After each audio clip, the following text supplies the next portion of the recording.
रहा था कि कोई बहुत ज़्यादा सुसाइड कर लेने वाली चीज़ हम लोगों को नहीं समझ में आ रही थी। जो पत्रावली पे जो साक्ष्य होता है उन्हीं के आधार पे दिया जाता है, वहाँ पे न्यायालय का कोई दोष नहीं है। उसके सास या ससुर या उसके जो साले लगते थे उन लोगों ने कोई अगर प्रताड़ना उसको दिया होगा कि सुलह कर लो, को इस बात को कहना चाहिए था, हम लोगों को बताना चाहिए था। ये सब कुछ कहा अतुल सुभाष के वकील ने।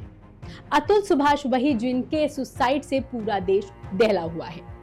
जी हाँ, अतुल सुभाष बेंगलुरु के आईटी प्रोफेशनल ने तो सुसाइड कर लिया, लेकिन अपनी सुसाइड से पहले 1.5 घंटे का लंबा चौड़ा वीडियो शूट किया और 23 पन्नों का सुसाइड नोट लिखा। इस सुसाइड नोट के हर पन्ने पर उन्होंने लिखा जस्टिस इज ड्यू और अपने सुसाइड वीडियो और नोट में उन्होंने अपनी पत्नी और उनके ससुराल वालों पर गंभीर आरोप लगाए। अतुल सुभाष ने बताया कि एलिमनी के लिए उनकी पत्नी उनको किस तरह से प्रताड़ित कर रही हैं और उनको सुसाइड करने के लिए उकसाया गया है, जिसके बाद अब उनके वकील का एक बयान सामने आया है जिसमें वो कह रहे हैं कि इसमें सिस्टम की कोई गलती नहीं है और अतुल सुभाष को ऐसा नहीं करना चाहिए था और अगर ऐसा कुछ हो रहा था तो उन्हें अपने वकील को बताना चाहिए था।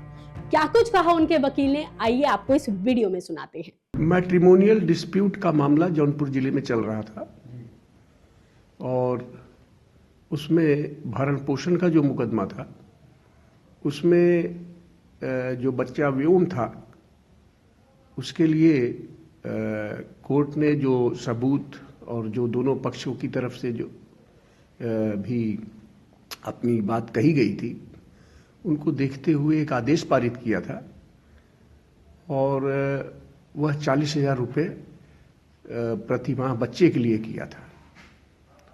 तो निश्चित रूप से अगर वह इनको ज़्यादा लग रहा था तो उसके लिए फोरम बना हुआ है कि अगर आप असंतुष्ट हैं तो उच्च न्यायालय में उसके लिए जा सकते थे।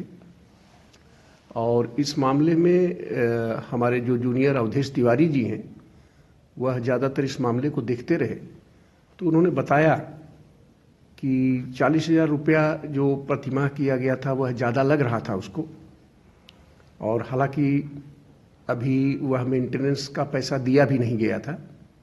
और इसी बीच में ये हम लोगों को सुनाई पड़ा कि उन्होंने आत्महत्या कर लिया है।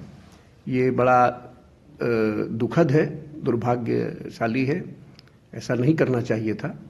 और निश्चित रूप से अगर किसी कोने से ये आदेश ज़्यादा लग रहा था तो उसकी अपील हो सकती थी।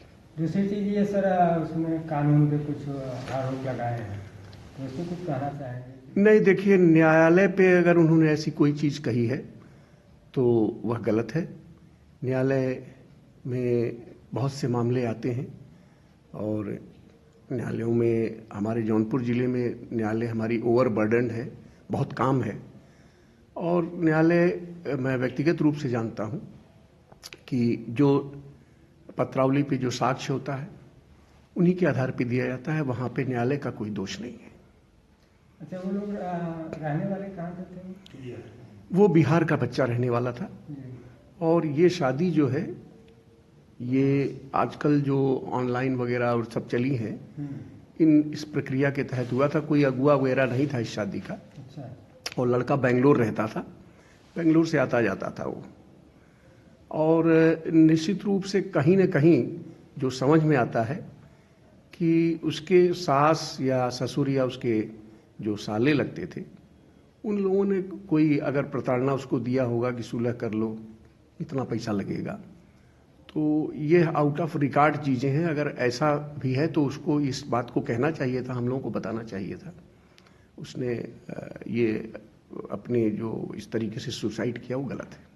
अच्छा, मतलब बीच में कभी उनका आना जाना हुआ था? बराबर तारीखों पे आना जाना रहता था। लमसम कितना महीने पहले या कभी? नहीं, ये मेरे ख्याल से 6 महीना पहले वो आए थे और हमारे बिस्तरे पे भी आए थे, मैंने देखा था उनको। और ऐसा कुछ लग नहीं रहा था कि कोई बहुत ज़्यादा सुसाइड कर लेने वाली चीज़ हम लोगों को नहीं समझ में आ रही थी। तो उनके परिवार की तरफ से कोई फ़ोन वगैरह आपके यहाँ? नहीं, अभी तक हमारे पास कोई ऐसी फ़ोन वगैरह मेरी जानकारी में नहीं आया है।